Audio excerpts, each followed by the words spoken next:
When you work hard for 6 years and then the boss sounds takes over after 4 months, it hurts. My mom works in an office and I know how it feels. This isn't just a story for views, it's about real experience that many people can relate to. All names, companies, and addresses are fictional. The goal is to prevent you from making the same mistakes. Your presentation's not needed. Tyler's got it. That's what my boss said, right outside the glass conference room, 5 minutes before I was supposed to walk in and deliver the Q2 infrastructure report. He didn't even make eye contact, just tapped the folder in my hands like it was a misplaced coffee order and waved me off with a half smile. Inside, through the pane, I saw Tyler already standing at the screen, gesturing like he'd built the system from scratch. Like those slides weren't compiled from my audits, my logs, my late-night validations. I didn't move for a second. Just stood there, invisible. I'd designed the whole optimization model they were presenting. Every ratio, every dependency check, every reroute flag. My code was underneath it. My process held the routes together, but I wasn't the one they wanted in the spotlight anymore. Hey, before we go on, 97% of people listen to these stories without subscribing. If you're one of them, take a second to hit that subscribe button and like the video. It really helps the team bring more of these to you. Thanks for the support. Anyway, I turned and walked back to my desk, folder still in hand. I didn't slam it down, didn't huff or mutter. I just opened my laptop and resumed reviewing the weekend traffic logs like nothing had happened. 6 years. 6 years of building that system up from post-acquisition chaos. I'd been hired right after Vellum merged with Treadline Midwest. Back then, the routing dashboards were barely more than color-coded spreadsheets, and half the warehouse scanners were still running on firmware from 2012. I rebuilt it. Every node, every route, every threshold. We moved from 84% on-time delivery to 97.6% in under 2 years, and I never asked for a title change, never pushed for VP stripes. My office was a repurposed supply closet with a server rack behind a curtain. No windows, no whiteboard walls, just my laptop, a second monitor, and a chair that didn't recline. And yet, whenever a regional disruption hit, when a flood washed out a hub or a partner declared bankruptcy, it was my number they called. I fixed it, quietly, until Tyler Monroe showed up. He was the COO's son, but no one said it out loud. They didn't have to. You could smell the nepotism in the way he shook hands, 2 seconds too firm, too performative. His resume was laminated. His ideas came in Canva slides and ended in buzzwords. But people played along. At first, he shadowed the onboarding team, then finance, then dispatch. But by week 3, he was following me. He'd linger in doorways, ask to be CC'd on vendor calls. Once, he suggested we switch to a distributed mesh load balancer without knowing what the term meant. Still, I answered his questions. I wasn't afraid of being replaced. Not really, because no one could just step into what I did. But then came the whisper networks. I heard it first from Leah in audit. They're streamlining, flattening structure, they said. Then from dev in compliance, Tyler's name's already on the org update draft. The same day, HR asked me to refresh my responsibilities list for internal clarity. I'd seen it happen to others, the slow erasure, but I wasn't others. I had my own clause. I'd negotiated it 6 years ago during the acquisition, tucked between equity tables and performance multipliers under a heading no one paid much attention to: leadership, reassignment, and departure rights. If they moved me from direct control of the system I built, I could resign with full vesting, including bonus triggers and equity acceleration. They never read it. They were too busy grooming Tyler, too eager to pass the baton and clap for the family name. So I waited. Watched him take meetings he couldn't lead. Watched him nod through concepts he didn't grasp. Watched him get praise for things he didn't understand. And I smiled, because I knew exactly how this story ended. Tyler leaned back in the meeting chair, arms folded, smirk cutting across his face like he'd just caught me mispronouncing a word he made up. Seems a bit old school, he said, nodding toward the architecture diagram I'd built. The one that had, by the way, kept our network routing smooth through 2 mergers and 3 supplier shutdowns. I didn't look at him. Just clicked to the next slide and kept going. Post-acquisition systems weren't plug-and-play. You couldn't just slap on a SaaS label and expect 30 regional nodes to suddenly speak the same language. But Tyler didn't know that. Or didn't care. He called my protocol stack legacy, laughed when I cited post-2018 efficiency models in the quarterly briefing. And the worst part? People in the room laughed with him, not because he was right, but because they wanted to keep their seats. I started hearing things after that. Whispers in hallways, calendars filling with closed-door meetings, executives dropping by operations with questions that didn't make sense unless someone was feeding them a script. One morning, I got a calendar invite from HR, title Job Description Review, Internal Mapping. It wasn't subtle.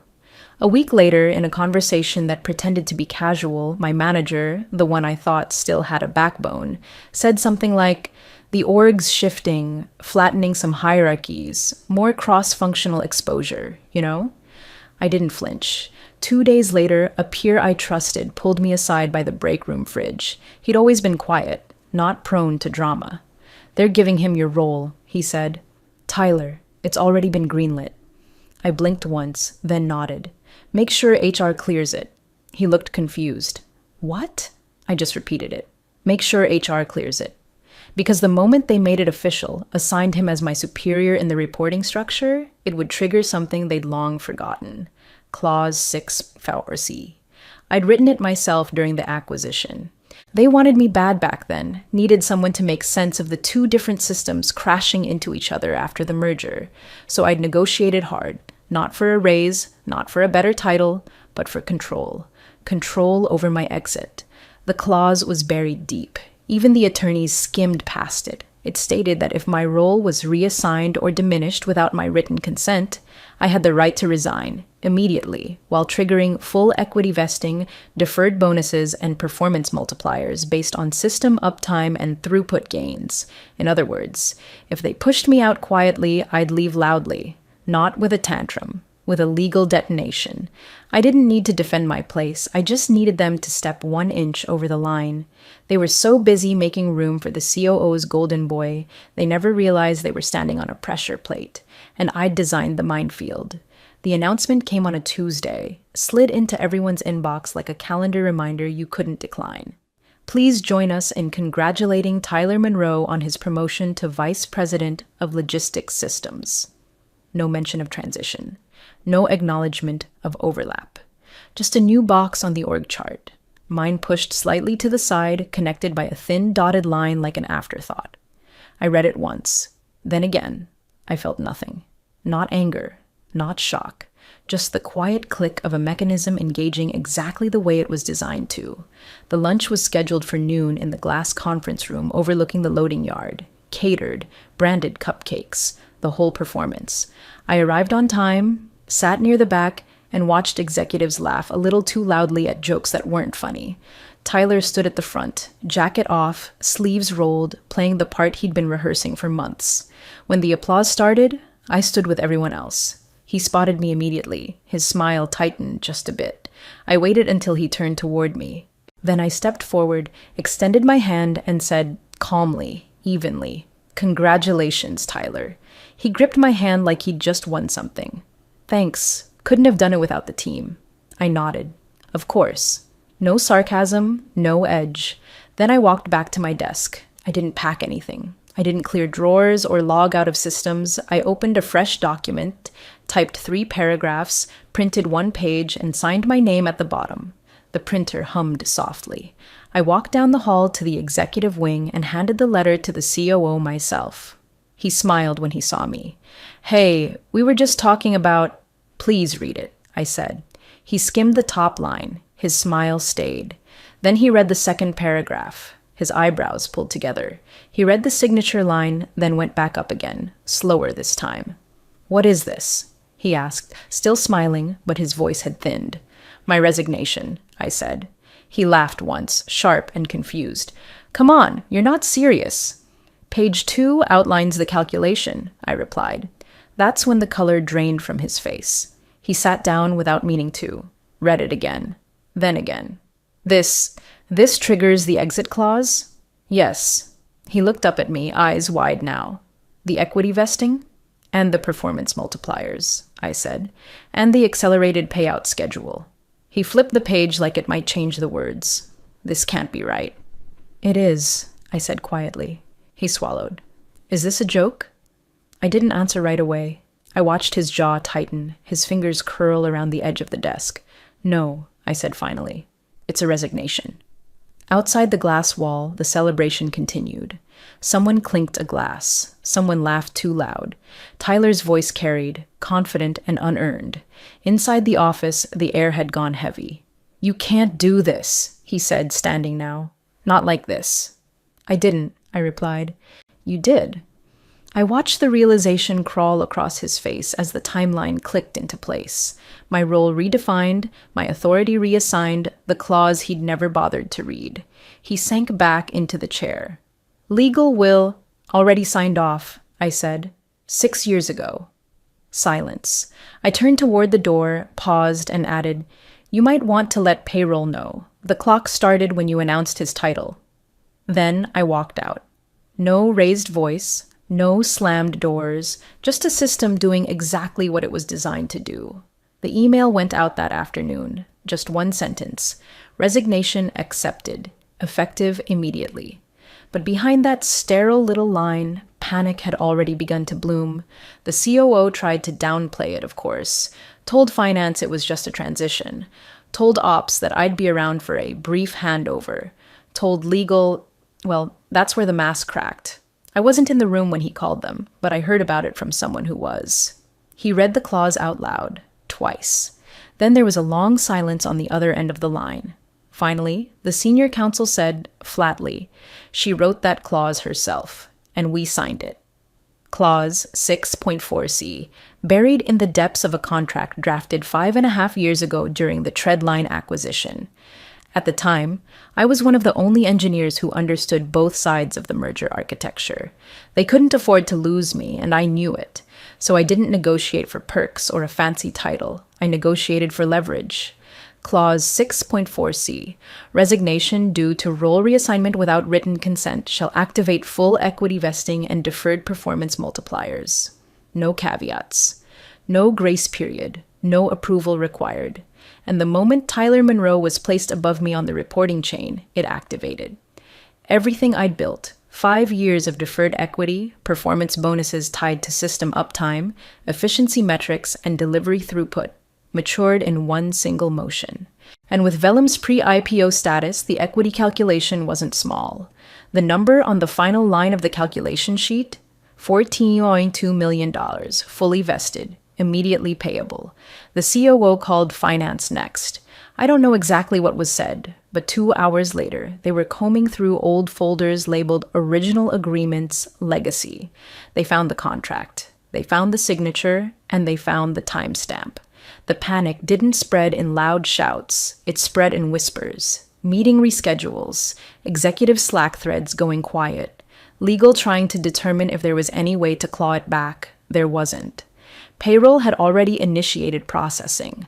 The clause allowed 10 business days from formal resignation notice to transfer funds or risk penalty interest, and I'd made sure to hand-deliver it with a time-stamped receipt. The CFO, who hadn't even remembered I was still on the books as a performance-indexed equity holder, asked the one question no one could answer. How did we not catch this? Because they'd forgotten I'd written it, back when I still believed in the company, before they decided I was replaceable. And now, every attempt to delay the payout only added to the penalty. The interest clause was built on a daily compounding model, something I'd tucked in during a quiet revision round, masked in legalese that only 2 of us understood. And the other one had already left the company. They could have caught it. They should have caught it. But Tyler was flashier. So they handed him my title. And in doing so, they handed me everything else. It started with a quiet ping from procurement. One of our critical vendor agreements, system load balancing across the central corridor, suddenly flagged in their risk matrix. Buried in the contract was a clause that hadn't been looked at in years. If key engineer is reassigned or exits, agreement must be renegotiated within 14 calendar days or service terms will revert to pre-contract rates. And those rates were 42% higher. The supplier didn't waste time. Their account rep emailed the moment my resignation hit LinkedIn. Please advise who is assuming technical certification responsibilities. Until confirmed, SLA adjustments will take effect. Then came the compliance audit issue.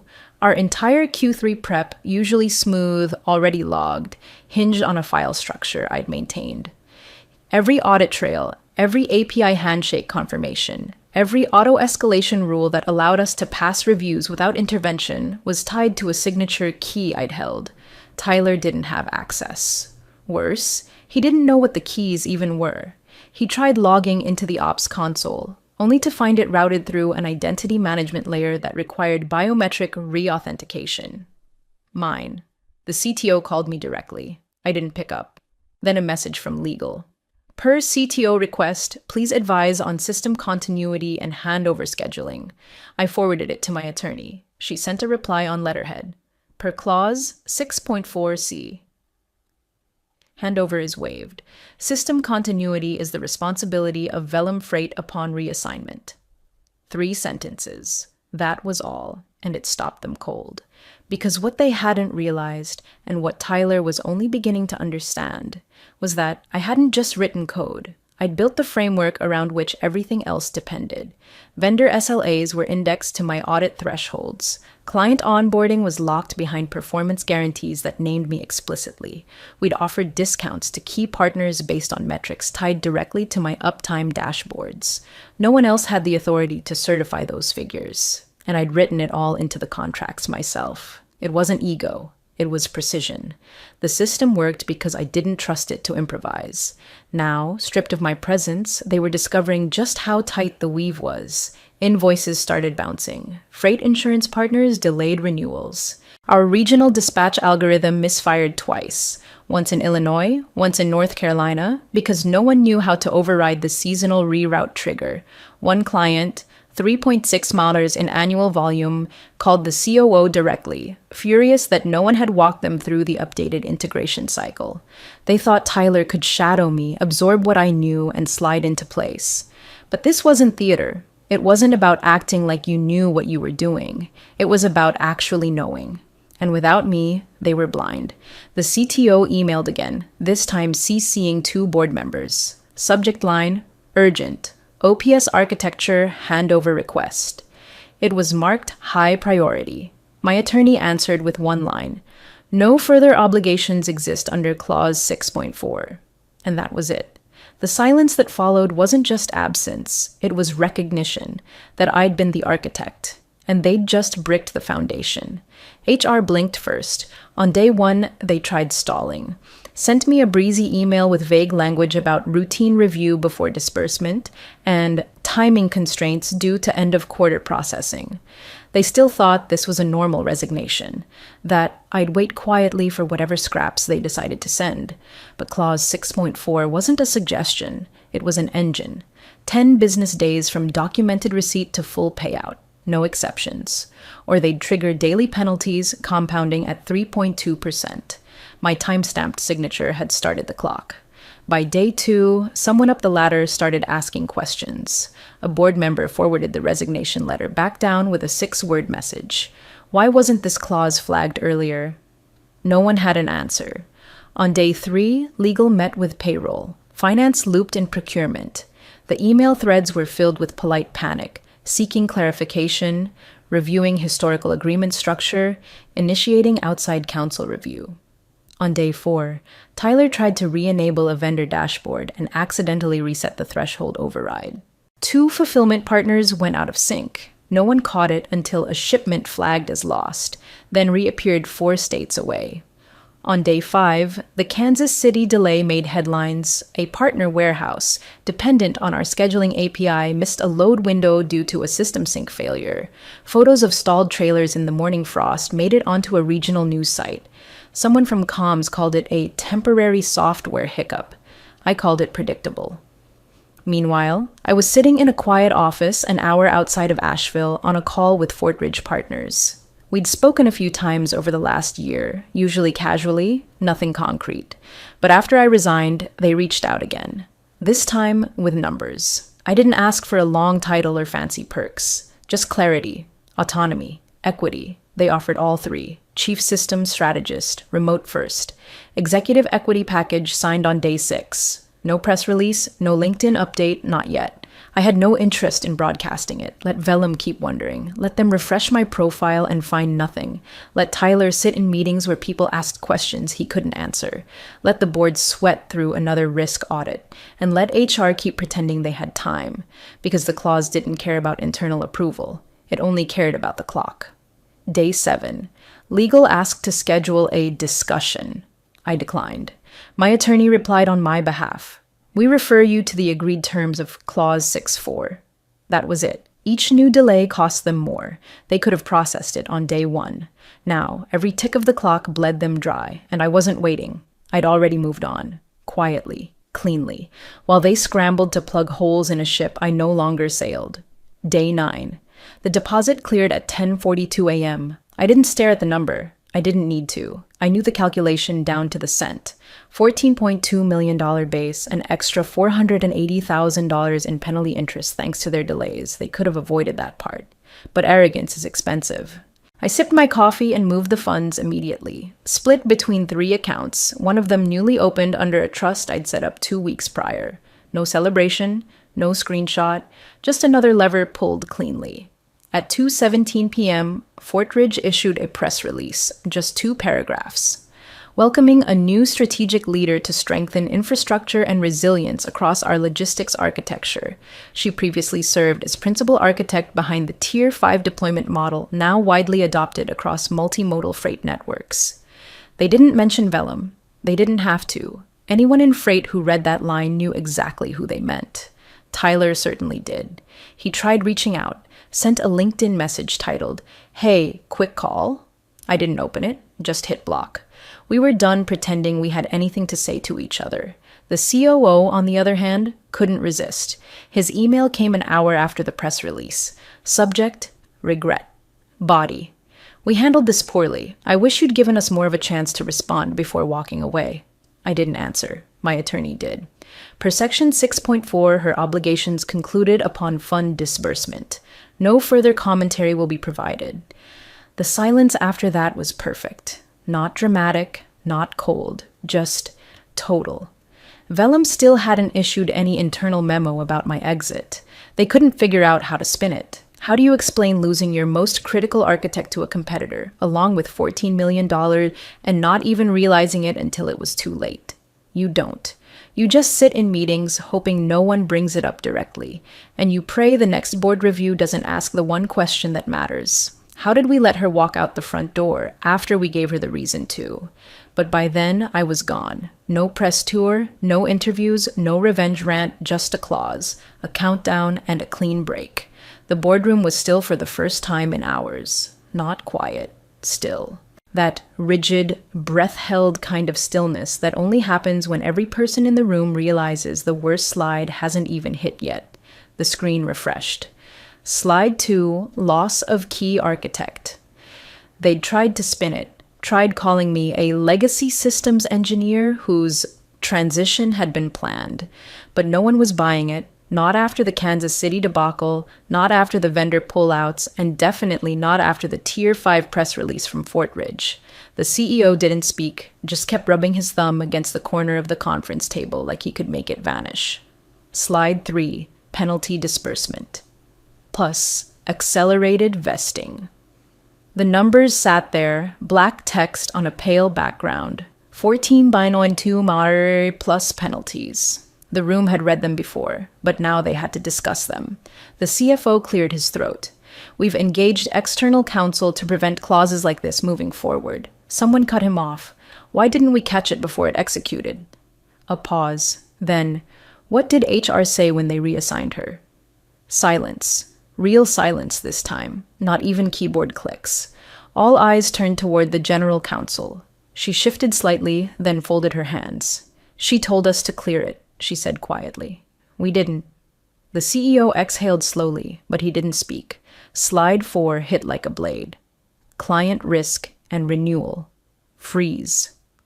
24 logos grayed out. 3 had red outlines. Critical accounts on hold pending system continuity guarantees. The CTO mumbled something about accelerated migration. The COO said they were actively onboarding a new specialist. But no one believed that would fix it. Because right then, A phone buzzed, and the head of strategic alliances looked down, read the message, and muttered, "You've got to be kidding me." He turned his laptop around. There, on FreightWire's breaking ticker, was the headline, "Fortridge Partners announces exclusive Midwest distribution deal with Halvern Logistics." Halvern was Vellum's biggest regional partner. Had been, anyway. The CEO turned back toward the screen, but didn't look at the slides. He stared at the corner. Tyler sat 3 seats away, arms crossed, jaw tight. He didn't say a word, didn't try to explain, didn't offer a plan. Just stared down at the table, because there was nothing left to say. They hadn't just lost an employee, they'd lost their foundation. And they were learning, one bullet point at a time, what that cost. They didn't announce me with fireworks. No banners, no founder podcast episode, just a quiet update to the Fortridge leadership page late on a Friday evening. Elena Ward, Chief Systems Strategist. No quote beneath it, no puff bio, just a name and a role. That was enough. Inside the industry, it spread fast. Freight people talk, vendors compare notes, engineers read between the lines, and everyone knew exactly what had happened. At Vellum, the reaction was different. No apology, no public acknowledgement. Just a suddenly scheduled compliance review across all executive contracts. The phrase used internally was legacy clause audit. Translation: find out who else we gave a matchbook to before they light it. They held a town hall that week. HR spoke in vague terms about evolving systems architecture and new performance paradigms. The CEO didn't take questions. Tyler wasn't on camera, but it didn't matter. The shift had already happened. Their partners were watching. Their competitors were watching, and they'd lost more than a strategist. They'd lost the quiet leverage that kept things moving when no one else could explain why the engine was still running. I never yelled, never stormed out, never wrote a thread about toxic culture or posted a farewell selfie in the lobby. I just built a clause into a contract. And when they forgot about it, I let it do what it was designed to do. Not out of spite, not even for revenge, just to remind them. That strategy is silent. And sometimes, the quietest voice in the room is the one holding the entire floor in place.